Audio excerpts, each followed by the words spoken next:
The waiting room smelled like old paper and something floral that was trying too hard. Fake roses, maybe, or one of those plug-in things hidden behind the reception desk. I sat in a chair that was slightly too low for me, my purse on my lap, my hands folded on top of it, and I looked at the door across the room with my name written on a little paper card in a plastic holder. Margaret Calloway, 10 a.m. My son was sitting 2 chairs to my left. He had his phone out, scrolling. His wife was on his other side, in a blazer the color of a storm cloud, her legs crossed at the ankle, a leather folder on her lap. She had already smiled at me twice since we arrived. That particular smile, the one she'd been giving me for about 8 months. I had seen that smile on other faces before. Nurses used it. Social workers. Sometimes. People who had already decided something about you and were just waiting for the paperwork to catch up. I did not smile back. I want to tell you how I got to that waiting room. Because it didn't start there. It started on a Tuesday in October, with a pot of soup on the stove and a phone call I almost didn't answer. I have lived in the same house in Dayton, Ohio for 31 years. My husband Gerald and I bought it the spring our son turned 4. It was too big for us then, and it is too big for me now, but I have never once thought of leaving it. The oak tree in the backyard Gerald planted from a sapling. The kitchen has a window that faces east, and in the mornings, when the light comes through it, I think about him every single time. Some people find that sad. I find it the opposite of sad. It is the thing that gets me out of bed. Gerald passed 6 years ago. Heart attack.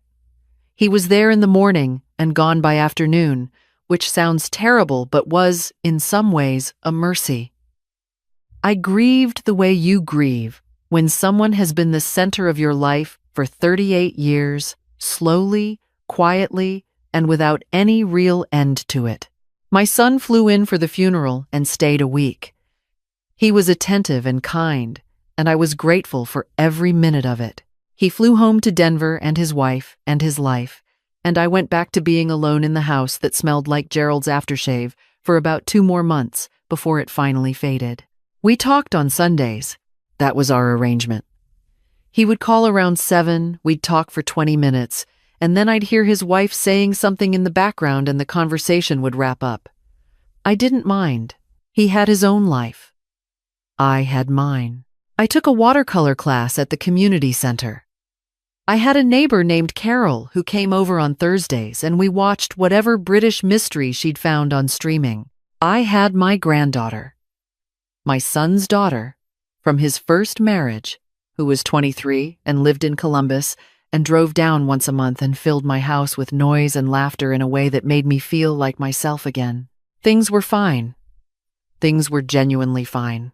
And then, last February, my son and his wife drove up from Denver for a long weekend. I was happy to see them. I made the guest room up with the good towels and bought the coffee his wife liked, the expensive kind in the small bag. I cooked the first night. We sat around the table and talked, and it felt almost normal, almost the way it used to feel when Gerald was alive and my son was young and the house was loud. On the second day, after lunch, his wife went upstairs, saying she had work calls. My son and I sat at the kitchen table with our coffee, and he said, quietly, the way you say things you've been rehearsing, that he'd been worried about me. I said I was fine. He said he knew I thought I was fine, but that he and his wife had been talking, and they felt that living alone at my age, I was 68 at the time with no plan in place, was a risk. For me, he used the words estate planning and peace of mind and protecting what you and Dad built. I listened. I am a person who listens before I speak. Gerald used to say that was my best quality and also, sometimes, my most frustrating one. I said I'd think about it. He seemed relieved. He reached across the table and squeezed my hand and said he just wanted to make sure I was taken care of. I believed him. I want to be honest about that. I believed him completely. The calls changed after that weekend. They moved from Sundays to more frequently. His wife joined sometimes, which was new. She was warm, warmer than she'd ever been with me, and she asked about my watercolor class and remembered the names of people I'd mentioned only once. I noticed the warmth, but I told myself it was growth. People grow. Relationships shift. Maybe she was finally trying. In April, they sent me a name. An estate attorney in Dayton, someone they said came highly recommended, someone who specialized in protecting assets for people in my situation. My situation. I turned the phrase over a few times and let it go. I made an appointment. The attorney was pleasant and efficient. He explained a revocable living trust. He explained how, if I were to become incapacitated, the trustee would manage my assets on my behalf. He showed me a document, thick as a paperback, and walked me through the sections. He had clearly gone through this many times.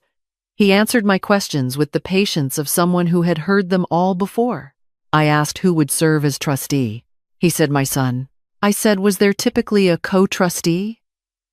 A secondary person? He said, in cases like mine, with one adult child, it was often just the one. I said I'd need some time to review the document. He said, of course, and his assistant printed a copy and put it in a manila envelope, and I drove home with it on the passenger seat. I did not open it that night. I made dinner and watched television and told myself I was being careful, not suspicious. There is a difference. I have always believed there is a difference. I opened it the next morning, at the kitchen table, with my reading glasses and a yellow legal pad and a cup of coffee. I am not a lawyer, but I was a bookkeeper for 22 years, and I know how to read a document carefully. I know where the meaning hides, in the subordinate clauses and the defined terms and the little paragraphs that use the word notwithstanding. I read for 3 hours. By the time I was done, my coffee was cold and I had 4 pages of notes. The trust was revocable, yes. I could dissolve it, theoretically, but the revocation clause required written notice to the trustee, my son, and a 60-day waiting period. During those 60 days, the trustee retained full management authority. There was a clause about cognitive assessment that gave the trustee the unilateral right to seek a medical evaluation of the grantor me if he believed my judgment was impaired. If the evaluation was ordered, all asset transactions were frozen pending the outcome. There was a clause about my house. The house would be transferred into the trust upon signing. My son, as trustee, would have sole authority over decisions regarding the property, including sale. I put my pen down. I sat for a while at that kitchen table, looking at the oak tree through the window. It was May.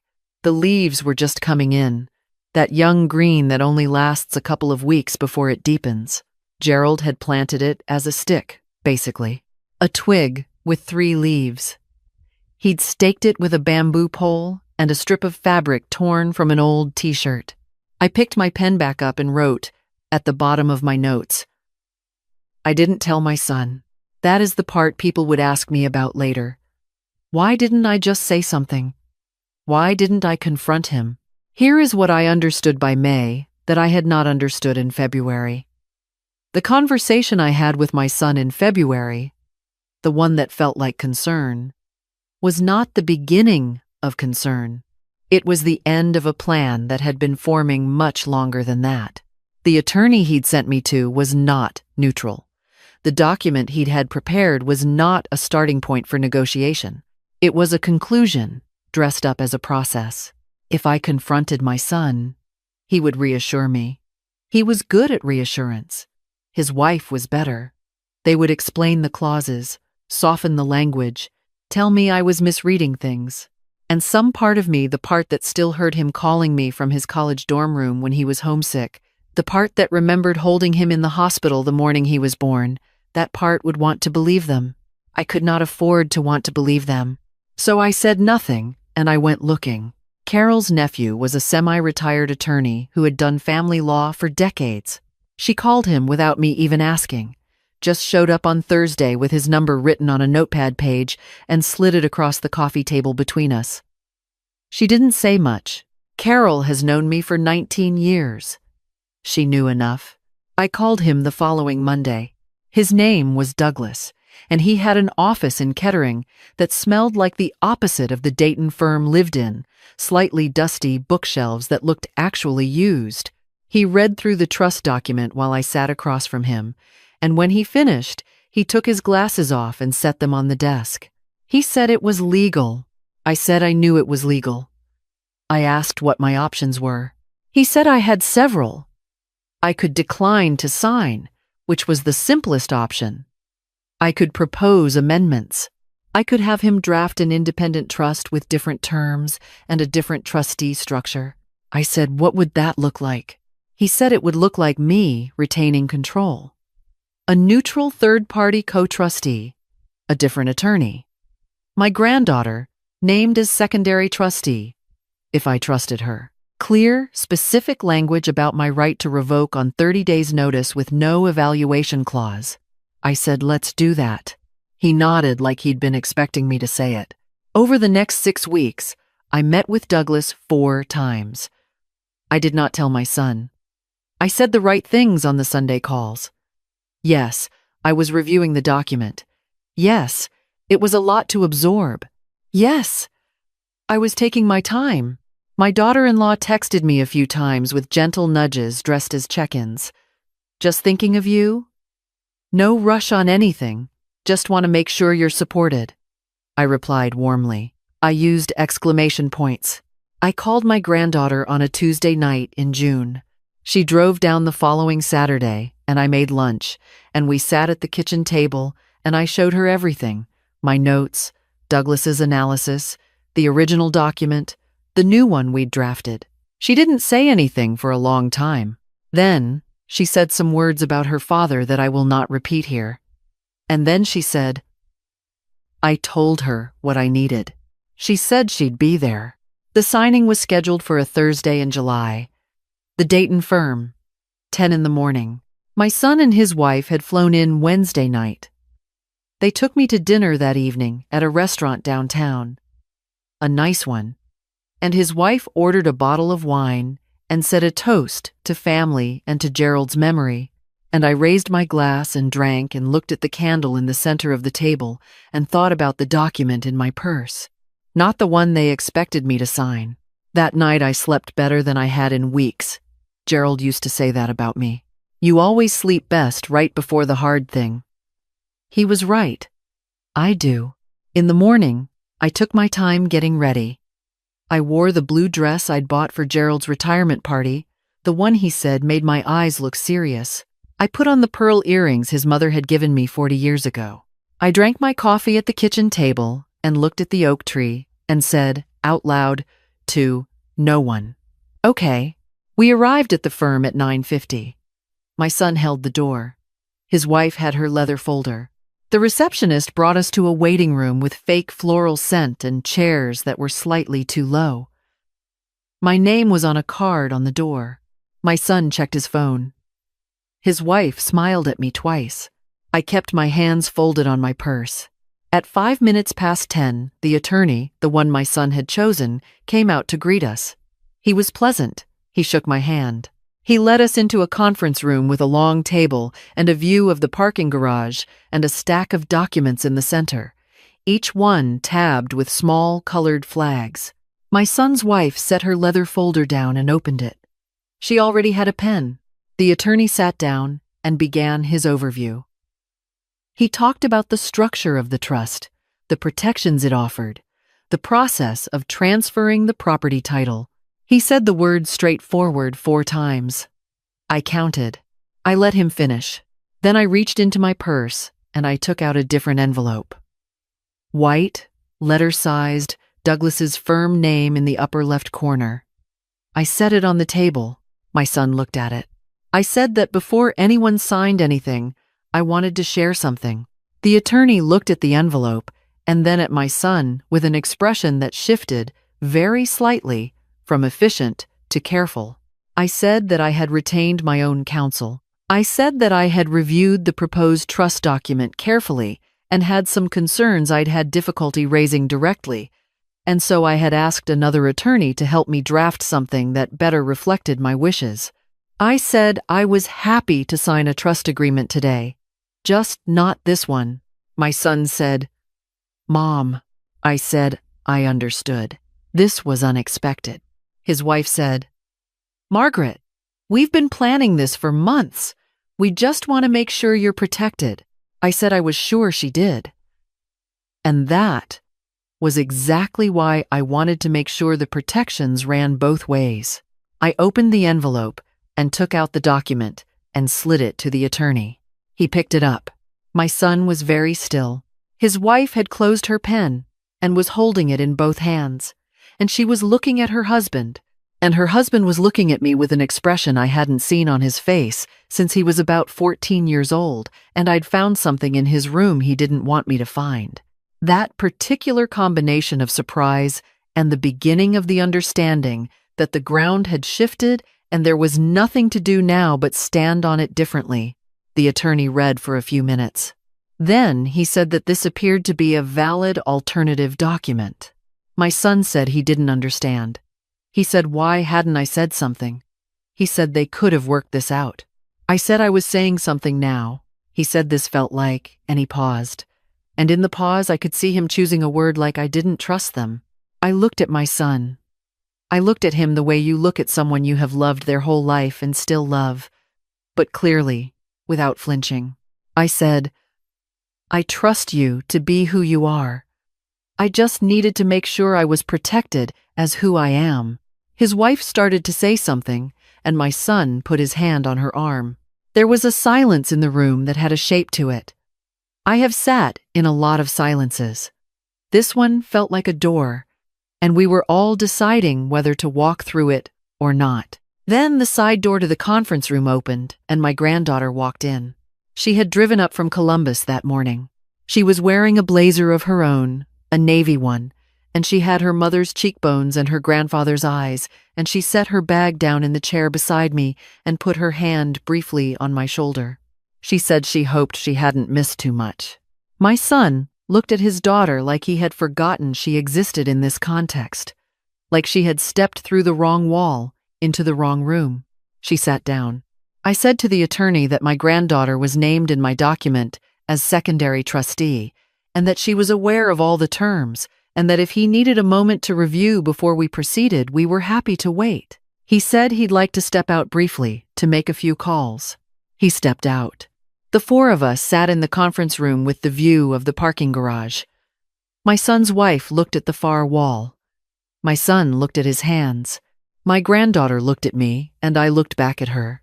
And something passed between us that I don't quite have the words for. Recognition, maybe. The specific recognition that passes between women of different generations who understand, without saying it, what they have each survived to be sitting in this room. My son said, quietly, to no one in particular. I just didn't want you to be alone, I said. I am not alone. I am living alone, which is different. He didn't say anything. I said, Gerald built that house with his own hands, practically. He planted a tree in the backyard that now gives more shade than the whole yard can use. I am not ready to hand either of those things to anyone, not yet. Maybe not ever. And I needed you to hear that from me directly, not just assume you already knew what was best. My son looked up. His eyes were wet. I noticed that. I noticed it and let it be there without rushing toward it or away from it. He said he was sorry. I said I knew he was. His wife was quiet. I think she understood that this was between him and me, and she had the grace in that moment to let it be. The attorney came back. He said he had consulted briefly with a colleague. He said the document I'd brought was entirely valid and that both parties were free to sign or to schedule a follow-up meeting to discuss. My son said he'd like to read it first. I said, of course. He read it at the table. His wife read over his shoulder. When he finished, he looked at a few pages again, more slowly, and then he set it down. He asked about 2 clauses. The attorney explained them. My son nodded. He asked me if Douglas was my attorney now. I said Douglas was one of my attorneys now, yes. He almost smiled. I could see it starting at the corner of his mouth and then being decided against. He picked up the pen. He said he'd like to add one thing. If it was possible, a provision for annual family meetings to review the trust terms together. I looked at Douglas's document. I looked at the attorney. I said that seemed like a reasonable addition to me. The attorney made a note. We signed. Not the original document, mine. With the amended clause my son had suggested, handwritten in the margin, initialed by everyone. His wife shook my hand afterward.